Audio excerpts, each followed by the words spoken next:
Now, I've never heard it called pure flavor before tonight when you said we're cooking it in the electric skillet because it's the purest. Yeah. So you're going to taste your product exactly. It's What going it is. We're creating a benchmark, so you'll know what it tastes like. Unadulterated, just salt and pepper, no onion, no garlic, Nothing.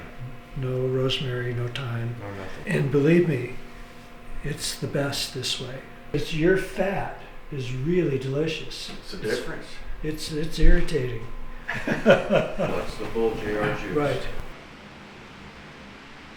I can walk in and I can tell what phase the dry aging is in just from the smell. And even though we pat them dry before they come in, but this is the water that comes out of the air just from Just the from the meat, meat. from what they drink. That clear, that clean, coming from all this and how we keep it so clean in here. It's just, that's why it smells so sweet. We're gonna probably run 28 days on these, but we double check all of them. We squeeze them. You can feel if there's moisture inside because it'll compress, soft. And you want it till it's pretty stiff. Right, That one's a lot stiffer. yeah. We can see how the fat has dehydrated and turned. This won't steam when you put a dried steak on the grill or in the pan and then it goes and there's this mushroom cloud of steam. When dry aged, there's no water there. So what this will do is just start melting and caramelizing. So that's the increased flavor. You can smell it. When it turns black, I trim it off. When it's this color, it's still great. You leave it on, really? Yeah, so this one's my steak. Are you sure? Will you put those down again? Put those down again. 'Cause I know which one I picked. You know, some of the chefs used to want, can you do 90 days? Can you do 120? Can you do it, 6 months in a whiskey bag? Can you do blah, blah, blah? Yeah. It's like, yeah, we can mummify it if you want. And that's what you want. It's just so even. I mean, obviously from the very genetics, the story is crystal clear. That just shows, it shows that they were fed the right pace. If you get the giant gobs in there, they were just jammed. Too fast. Oh, too fast. It's fun that I'm not looking at Wagyu. Right.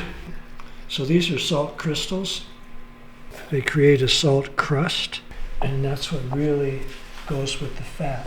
You couldn't eat bacon if it didn't have salt. So you use an Audi for your table. An A8L works the best. Yeah. It's an all-clad, and it's like 1,800 watts.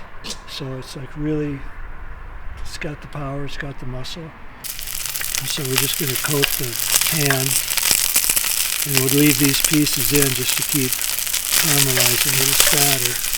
That smell is that bull. The first steak that I tasted in 1993, when I smelt that and I tasted that at 8 o'clock in the morning in Deer Lodge, Montana, I said, what is this? He said, that's the juice. Well, that's your bull.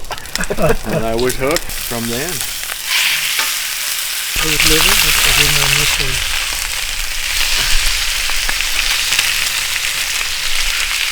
And pick it up so the fat can go underneath. That helps it cook. I think this is the one I wanted. Zach's got that one was changed. 2015 Chateau Chantemire. That's my French. I've had that before. Most flavorful piece on the whole animal, the spinalis. And this is the eye of the ribeye, but this outside part is the spinalis, and it's unbelievable. Like here, you can have the eye of the ribeye, the center, the crown jewel. I'll just take the scruff around the head. I'll take this. So this is phenomenal. To be able to buy this muscle is double the price of the eye. When we were there, the grader, the USDA grader, thought our cattle were the Wagyu cattle. And he's going through, and then They were coming down the pike. ours are on this side, his are on this side. And he was like, so I don't understand why these have that much back fat and these only have this much back fat. He goes, I don't understand these. And then Juan, who's the head the head guy at the fab goes, no, these are different. This is a different group than these. And the grader's like, he didn't even know they were mine. Right. I was just a dummy listening to the conversation. Sure. That was so sweet. Great thing about it is it's nothing that I've done. It's there. It's naturally occurring.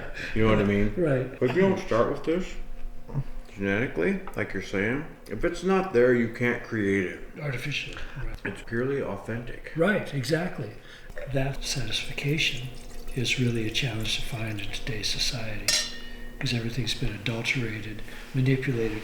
Even some of the wines, and it was, you know, good wines, because one of them lives in Napa, the importer. But I tasted it, and it's like, this was perfumed. Proof's in the pudding. I mean, right in front of you. You don't want to stop eating it, because there's just something magical about the flavor. And it's something that is so completely satisfying. Intricacies in the meat, the flavor, the texture, the moisture, the sense of it. And that it doesn't happen by accident. The guy in 92 that told me, you guys don't care anything about what it tastes like, it's just how big it is. Yeah. And that's when grids first came out, and we started to measure. That was the goal. And you said, at the end, somebody has to eat it, somebody has to like it. And want it again. They can buy fish, they can buy chicken for protein. They don't have to come back to you, and you guys think they all owe it to you.